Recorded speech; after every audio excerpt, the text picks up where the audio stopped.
আসসালামু আলাইকুম সবাইকে, Bengali sisters kitchen travel and blog থেকে। কাকের ডাক শুনতে পাচ্ছেন, সকাল হচ্ছে, পুরোপুরি সকাল হয়নি, বৃষ্টি পড়ছে হালকা। আমার শসার দরকার, নাস্তার সাথে খাবো। কোনটা উঠাবো? এটাকে উঠে নিয়ে আজকে।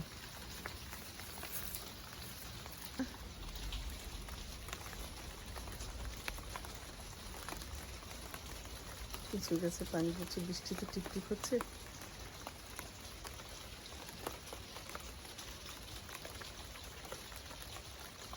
ধনে পাতা ছোট ছোট উঠছে, ডাঁটা শাক এদিকে, ওদিকে মূলা শাক, মাঝখানে লাল শাক 3বার লাগানোর পর একটু হচ্ছে।